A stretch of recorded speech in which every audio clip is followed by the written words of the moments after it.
Assalamualaikum warahmatullahi wabarakatuh. Apa kabar para rebahaners pecinta stories dimanapun Anda berada? Welcome back to Topan Asfi Channel. Channel yang selalu menghibur dan dapat menambah wawasan antum sekalian seputar sejarah, kisah nyata, dan legenda. Pada kesempatan kali ini di edisi spesial kemerdekaan RI yang ke-78, kita akan membahas satu sosok hewan mitologi yang menjadi lambang negara Indonesia, yaitu burung Garuda Pancasila. Mungkin sebagian dari kita sudah banyak yang tahu mengapa sosok ini terpilih menjadi lambang negara Indonesia. Atau ada yang masih penasaran tentang asal-usul dan filosofi yang terkandung di dalam Garuda Pancasila. Yuk, jangan berlama-lama lagi. Buruan, kencengin volume, siapin yupok hitam, kunci pintu dan jendela, and stay here. This is Topan Asfi Story.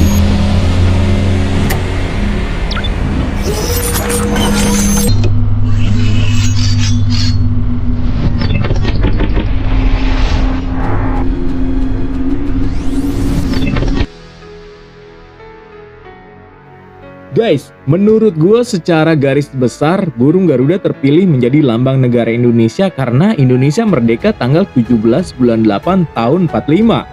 Sama persis dengan jumlah bulu dalam burung Garuda Pancasila, yaitu 8 bulu ekor, 17 bulu sayap, dan 45 bulu leher. Nah, keren kan? Seandainya Indonesia merdeka tanggal 2 bulan 1 tahun 2023, bukan burung Garuda lagi namanya. Jadi capung gondrong. Lambang negara Indonesia adalah Garuda Pancasila dengan semboyan Bhinneka Tunggal Ika. Lambang negara Indonesia berbentuk burung Garuda yang kepalanya menoleh ke sebelah kanan heraldik, perisai berbentuk menyerupai jantung yang digantung dengan rantai pada leher Garuda, dan semboyan Bhinneka Tunggal Ika yang berarti berbeda-beda tetapi tetap satu, ditulis di atas pita yang dicengkram oleh Garuda. Lambang ini dirancang oleh panitia teknis yang dinamakan Panitia Lencana Negara dan diketuai oleh Sultan Hamid II dari Pontianak. Kemudian disempurnakan oleh Presiden Soekarno dan diresmikan pemakaiannya sebagai lambang negara pertama kali pada sidang Kabinet Republik Indonesia Serikat tanggal 11 Februari 1950. Lambang Garuda Pancasila pertama kali diatur penggunaannya dalam Peraturan Pemerintah Nomor 43 Tahun 1958 dan diubah dengan berlakunya Undang-Undang Republik Indonesia Nomor 24 Tahun 2009 untuk melaksanakan Pasal 36A Undang-Undang Dasar 1945. Sejarah Garuda Pancasila. Garuda yang merupakan kendaraan Wisnu tampil di berbagai candi kuno di Indonesia seperti Prambanan, Mendut, Sojiwan, Penataran, Belahan, Suku, dan Ceto dalam bentuk relief atau arca. Di Prambanan terdapat sebuah candi di muka Candi Wisnu yang dipersembahkan untuk Garuda. Akan tetapi tidak ditemukan arca Garuda di dalamnya. Di Candi Siwa Prambanan terdapat relief episode Ramayana yang menggambarkan keponakan Garuda yang juga bangsa Dewa Burung, Jatayu, mencoba menyelamatkan Sinta dari cengkraman Rahwana. Arca Anumerta Airlangga yang digambarkan sebagai Wisnu tengah mengendarai Garuda dari Candi Belahan mungkin adalah arca Garuda Jawa kuno yang paling terkenal. Kini arca ini disimpan di Museum Trowulan. Garuda juga muncul dalam berbagai kisah, terutama di Jawa dan Bali. Dalam banyak kisah, Garuda melambangkan kebajikan, pengetahuan, kekuatan, keberanian, kesetiaan, dan disiplin. Sebagai kendaraan Wisnu, Garuda juga memiliki sifat Wisnu sebagai pemelihara dan penjaga tatanan alam semesta. Dalam tradisi Bali, Garuda dimuliakan sebagai tuan segala makhluk yang dapat terbang dan raja agung para burung.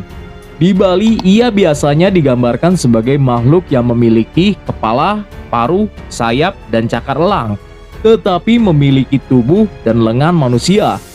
Biasanya digambarkan dalam ukiran yang halus dan rumit dengan warna cerah keemasan. Digambarkan dalam posisi sebagai kendaraan Wisnu atau dalam adegan pertempuran melawan naga.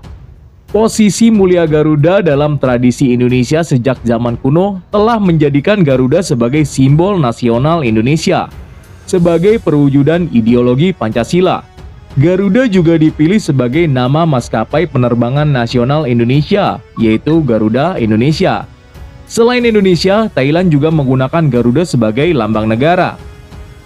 Setelah Perang Kemerdekaan Indonesia tahun 1945 sampai 1949, disusul pengakuan kedaulatan Indonesia oleh Belanda melalui Konferensi Meja Bundar pada tahun 1949, dirasakan perlunya Indonesia memiliki lambang negara.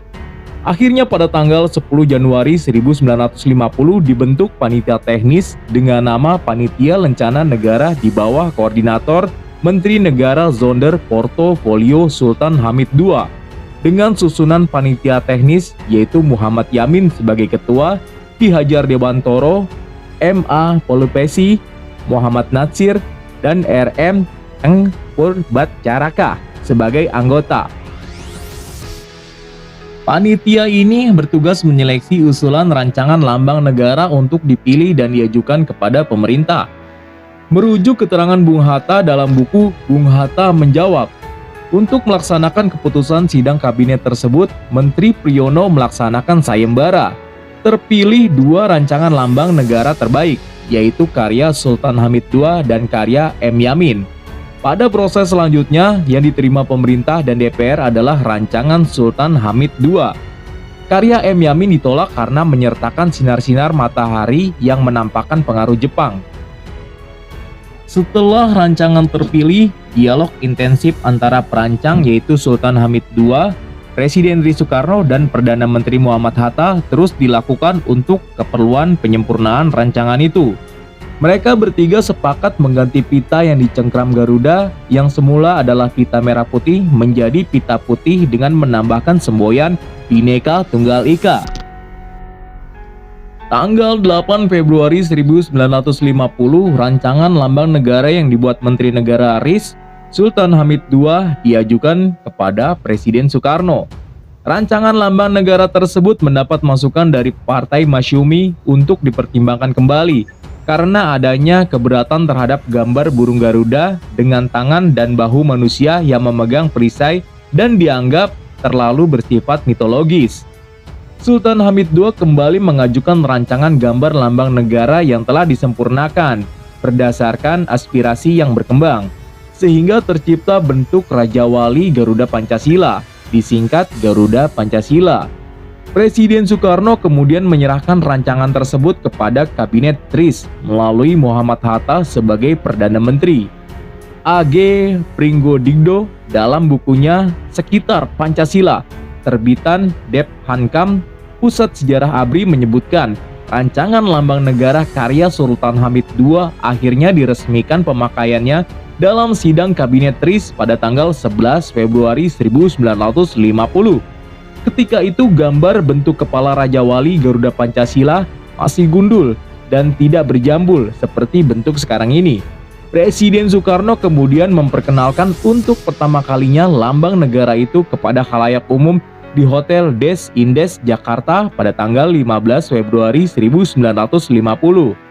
Soekarno terus memperbaiki bentuk Garuda Pancasila. Pada tanggal 20 Maret 1950, Soekarno memerintahkan pelukis istana Dullah melukis kembali rancangan tersebut.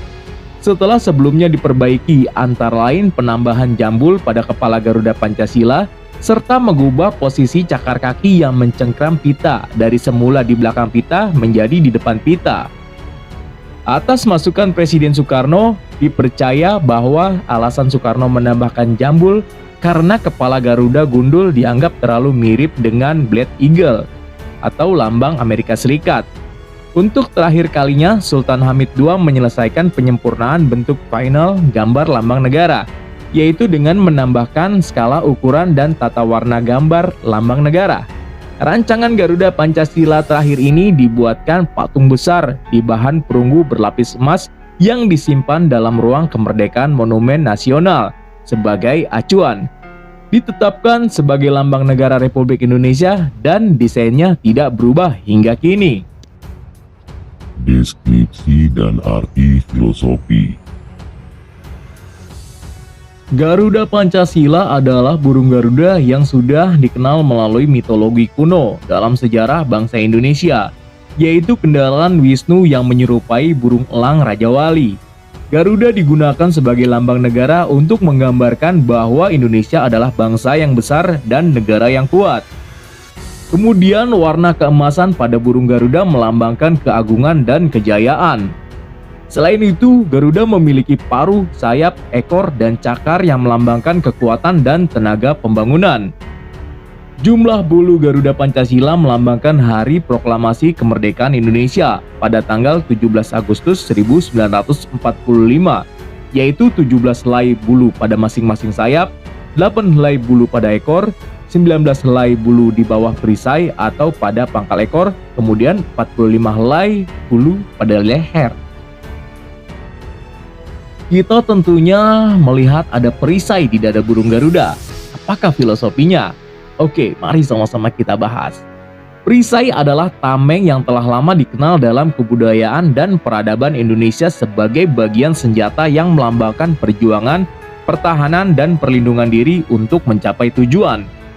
Di tengah-tengah perisai terdapat sebuah garis hitam tebal yang melukisan garis khatulistiwa yang menggambarkan lokasi negara kesatuan Indonesia, yaitu negara tropis yang dilintasi garis khatulistiwa yang membentang dari timur ke barat.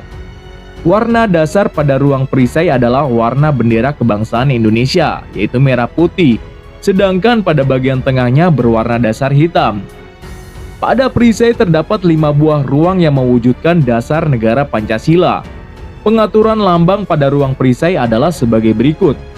Yang pertama, sila pertama, yaitu ketuhanan yang Maha Esa, dilambangkan dengan cahaya di bagian tengah perisai berbentuk bintang yang bersudut 5 berlatar hitam. Yang kedua merupakan sila kedua, kemanusiaan yang adil dan beradab, dilambangkan dengan tali rantai bermata bulatan dan persegi di bagian kanan bawah perisai berlatar merah.